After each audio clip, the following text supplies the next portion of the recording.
Perkenalkan, nama saya Made Adi Setiawan dari Prodi Teknologi Pendidikan dengan NIM 2011021009. Di sini saya akan menyampaikan resum materi tentang rekrutmen, seleksi, dan penempatan. Rekrutmen dapat diartikan sebagai proses pencarian, menemukan, dan menarik para pelamar yang memiliki kompetensi untuk melakukan pekerjaan sesuai yang dibutuhkan oleh organisasi. Rekrutmen biasanya dilakukan karena ada beberapa alasan tertentu. Di antaranya yang pertama itu adalah organisasi itu baru berdiri. Yang kedua, ada perluasan pekerjaan. Ketiga, membesarnya sebuah lembaga. Keempat, mutasi dari pegawai. Kelima, banyaknya beban tugas. Keenam, adanya pegawai yang pensiun. Dan terakhir yang ketujuh itu adanya pegawai yang meninggal dunia.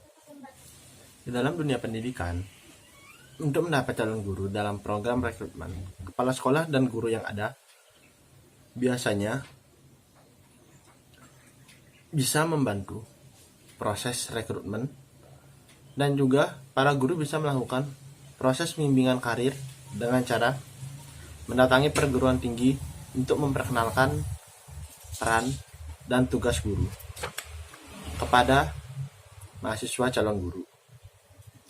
Kegiatan ini sangat penting dilakukan untuk menggali kesiapan mahasiswa calon guru agar siap menjadi guru di daerah tersebut. Sebelum melakukan rekrutmen, ada beberapa hal yang harus diperhatikan terlebih dahulu, yaitu yang pertama ada menentukan kebutuhan.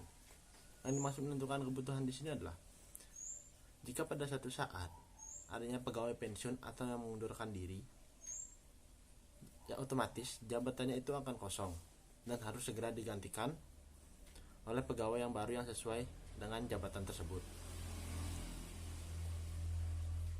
Yang kedua, ada kebijakan. Kebijakan ini dibagi menjadi dua, yaitu yang pertama ada kebijakan umum. Kebijakan umum biasanya diambil dan konsisten dengan peraturan perundang-undangan yang ada. Yang kedua itu adalah kebijakan khusus. Kebijakan khusus ini dituangkan sebagai kondisi pengecualian karena kebijakan umum telah diberlakukan, seperti adanya diskriminasi saat melakukan proses rekrutmen. Yang ketiga ada peran dan tanggung jawab dari pemerintah daerah dan juga tanggung jawab dari Dewan Pendidikan. Yang keempat itu adalah sumber dari kandidat. Sumber dari kandidat itu dibagi menjadi dua. Yang pertama ada sumber internal, yaitu sumber yang anggota rekrutmennya berasal dari organisasi tersebut. Yang kedua ada sumber eksternal, yaitu sumber yang kandidatnya berasal dari luar organisasi tersebut. Biasanya mendapat informasi dari relasi atau hubungan keluarga juga. Jika pelamar sudah melalui beberapa kegiatan rekrutmen yang diadakan oleh organisasi, selanjutnya yang dilakukan adalah proses seleksi. Dalam melakukan seleksi, harus memperhatikan beberapa hal yang ada, yaitu diantaranya penawaran tenaga kerja, faktor etika, faktor kesamaan kesempatan, dan juga faktor internal organisasi. Setelah melakukan meriset beberapa hal itu, pelamar akan menempuh langkah-langkah agar lulus seleksi di sebuah organisasi. Langkah yang pertama itu adalah penerimaan surat lamaran.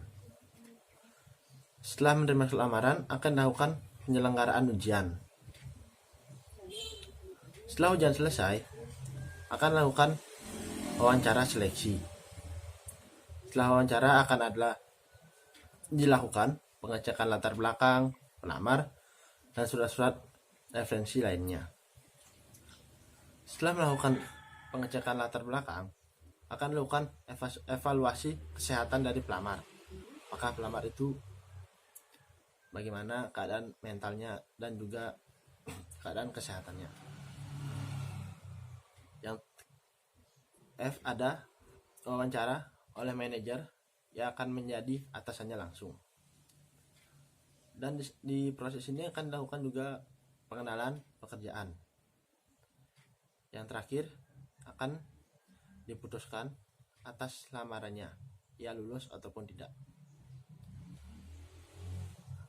Setelah lulus, proses seleksi akan melakukan proses pengenalan dan juga proses penempatan yang merupakan akhir dari proses seleksi ini.